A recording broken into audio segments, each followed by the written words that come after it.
여러분 안녕하세요. 반갑습니다. 성수동 홈즈입니다. 지난 9월 28일 기재부에서 제2차 전세 사기 방지 방안에 대해서 발표를 했습니다. 제가 이전 영상에서 깡통 전세 사기 예방에 대해서 말씀을 드렸는데 늦게나마 대책이 나와서 참 다행이라고 생각하고요. 오늘은 그 내용에 대해서 잠깐 설명을 드릴까 합니다.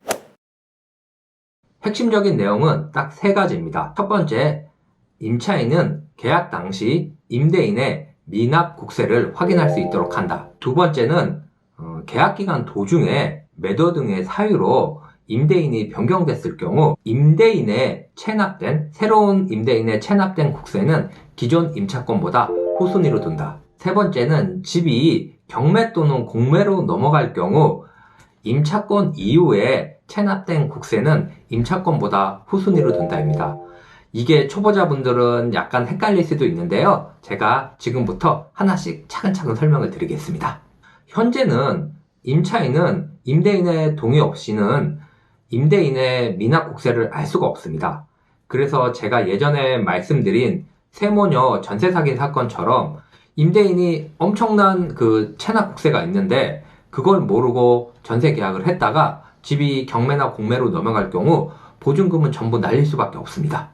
그런데 앞으로는 보증금 2천만 원 이상의 임대차 계약을 할 경우 임차인은 전세 계약서만 있으면 세무서에서 임대인의 국세 체납 사실을 알 수가 있고 그 내용은 임대인에게 통보가 됩니다. 이렇게 되면 임차인은 임대인의 국세 체납 사실을 사전에 알 수 있기 때문에 좀 더 안전한 거래가 가능합니다. 두 번째는 임대차 기간 중에 집이 매도가 된 경우입니다.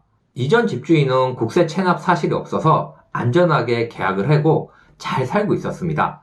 그런데 중간에 집이 매도가 돼서 새로운 임대인이 생겼는데 새로운 임대인은 국세 체납액이 굉장히 많았습니다. 그래서 집이 경매나 공매로 넘어갔습니다. 이럴 경우 우리가 상식적으로 생각을 하면 임차권이 선순위, 체납국세가 후순위가 맞습니다. 그런데 이 내용이 대법원 판례에는 나와 있는데 국세기본법에는 나와 있지가 않아서 그동안 오해 소지가 있었습니다.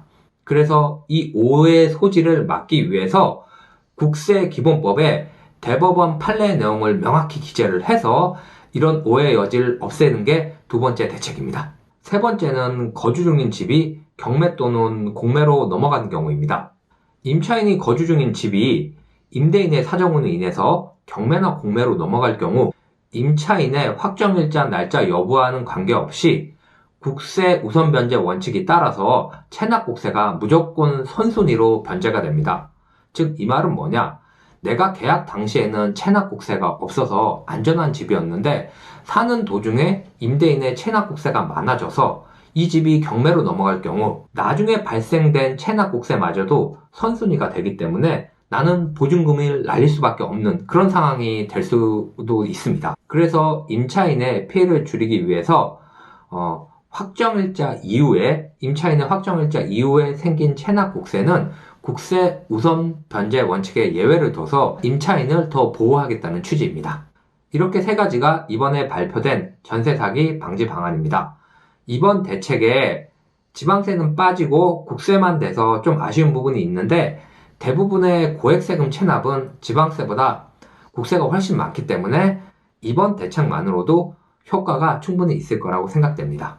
오늘 준비한 내용은 여기까지고요. 다음번에는 더 좋은 내용으로 인사를 드리겠습니다. 마지막으로 오늘 내용이 좋았다면 구독, 좋아요 부탁드립니다. 고맙습니다.